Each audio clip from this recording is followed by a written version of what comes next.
సాయిరామ్. నా పేరు పార్వతి. మేము మైసూర్ నుంచి ఇక్కడికి వచ్చాము. పుట్టుపర్తిలో ఉన్నాము. 46 సంవత్సరాలు అయింది. స్వామి మాకు ఇక్కడే ఉండిపోమన్నారు. మేము 80లో వచ్చాము. మా అమ్మవారు చిన్నప్పుడు షిరిడి బాబాని కలిసేవారు. వాళ్ళ పెద్దనాయన స్వామి షిరిడి బాబా భక్తులు అనమాట. అప్పుడు మా అమ్మకి షిరిడి బాబా అని చాలా రోజు పూజ చేశారు. మరి స్వామి పర్తి అవతారం ఎత్తారని చెప్పారు. మా అమ్మ షిరిడి బాబానే పర్తి బాబాని షిరిడి బాబానా అనేవారు అనుకునేవారు.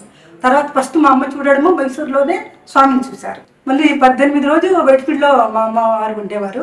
18 రోజు కూడా స్వామి మా అమ్మవారికి పాద నమస్కారం ఇచ్చి ఈబుద్ధి పట్లం ఇచ్చారు. మా అన్న పుట్టాడనమాట. ఇంకా మా అమ్మ ఏమనుకున్నది, స్వామి పడి ఉండిపోవాలని అన్నింది. స్వామి అన్నారు, ఇప్పుడొద్దు, నేను పిలుచుకుంటానండి, తప్పకుండా నేను పిలుచుకుంటాను, నువ్వు వెళ్ళిపో, ఊరికి వెళ్ళిపో అని స్వామిలా గుండె మీద చేతి, నేను పిలుచుకుంటాను నిన్ను, తప్పకుండా నువ్వు ఇప్పుడు వెళ్ళిపో అని చెప్తారు. బస్ ఛార్జ్ ఇచ్చి కూడా మా అమ్మవారికి అప్పుడు మా అమ్మవారు వచ్చేసారు. మరి చాలా తర్వాత 80లో మా అమ్మకి స్వామి లీలలు అంటే చాలా జరిగినాయి. మా అమ్మకి అంతా ఇంత అని కాదు, ఒకటి చాలా చెప్పలేము, చాలా అనుభవాలు జరిగినాయి. మా అమ్మకి చాలా అనుభవాలు, చాలా స్వామి రోజు నమస్కారం ఇచ్చారు. అదే కాక మా అమ్మవారు చాలా మెడిటేషన్ చేసేవారు. 8 గంటలకు మెడిటేషన్కి వెట్టుకుట్లో కూర్చుంటే స్వామి కోరికి వాకిలి తీస్తే ఆ వెలుగు అనేది ఇలా వచ్చింది మా అమ్మకి. ఆ వెలుగు అప్పుడు స్వామి పాదాలు అంతా కనిపించేది అనమాట. అలా మెడిటేషన్ చేసేవారు. స్వామి కొన్ని రోజు అన్నారు, మా అమ్మకి ఏది మెడిటేషన్ చేసినా స్వామిని జరగబోయేదని చెప్పేవారు అనమాట. ఇలాగని. మరి మాకి పేరు పెట్టడం అంతా స్వామి, మా అన్నకి మాకి అంతా పేరు పెట్టడం అంతా స్వామి పెట్టారు. మా అన్నకి అంగడి కూడా పెట్టుకోమని చెప్పారు. కరెంట్ షాప్ పెట్టుకున్నాడు అన్నయ్య, సాయి ప్రశాంత్ ఎలక్ట్రిషియన్ అని. మళ్ళీ ఆ షాపుకి స్వామి బాబా అనే పేరు పెట్టారు దానికి. మళ్ళీ నాకు పెళ్లి చేసినది కూడా స్వామి. మాస్ మ్యారేజ్లో 2000లో నా పెళ్లి చేశారు. చాలా అనుభవాలు జరిగినాయి. 1, 2 అని చెప్పే కాదు, చాలా జరిగినాయి అనమాట.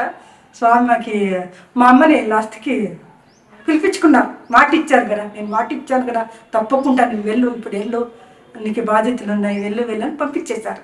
అప్పుడు లాస్ట్లో పిలుచుకున్నారు. చాలా ఏంటో మా అమ్మవారు 7వ సంవత్సరం నాకు అప్పుడు వచ్చారనమాట. అప్పుడు నేను స్వామి దర్శనానికి వెళ్ళేదాన్ని. అప్పుడు చాలామంది లైన్లంతా కూర్చునేవారు కదా. మేము చిన్నపిల్లలని ముందు కూర్చుని ఇచ్చేవారు కాదు. అప్పుడంతా గ్యాప్ ఉండేది. ఆ గ్యాప్లో వెళ్ళిపోయి నేను పాద నమస్కారం చేసుకుని వచ్చేసేదాన్ని. స్వామి నన్ను ఏమనేవారు కాదు. వేరే పిల్లలైతే అనేవారు, స్వామి నన్ను మాత్రం ఏమనేవారు కాదు. ఎప్పుడు స్వామి అని ఎప్పుడు నాకు ఎన్నిసార్లు నమస్కారం ఇచ్చాను. ఒక్కసారి ఇలాగ నాకు ఇక్కడ గెడ్డొచ్చింది. అప్పుడు నేను క్యాంటీన్లో సర్వీస్ చేస్తాను. చిన్నప్పుడు స్వామి అన్నారు, ఫ్రిడ్జ్లో నీళ్ళు ఎక్కువ తాగుతున్నావు నువ్వు అని మానేసేయి, కాఫీ టీ తాగొద్దు నువ్వు అన్నారు. అప్పుడు నాకు ఈ గెడ్డ అనేది వెళ్ళిపోయింది అనమాట. మేము ఫస్ట్ లేడీస్ షెడ్లో ఉన్నాము.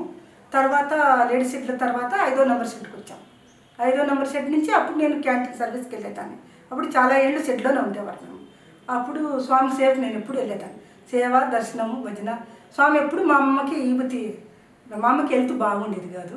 అందుకే స్వామి ఇప్పుడు బ్లెస్సింగ్ పాద నమస్కారం ఇచ్చి ఈబుద్ధి సృష్టించి ఇచ్చేవారు. అది కాక ఇంకా ఒకటి, మా అమ్మకి టోకన్ లైన్ ఉండేది. అప్పుడు స్వామి మా అమ్మ అడిగేది అనమాట, స్వామి ఏది టోకన్ లైన్, ఏది ఫస్ట్ వస్తుంది అని అడిగేది అనమాట.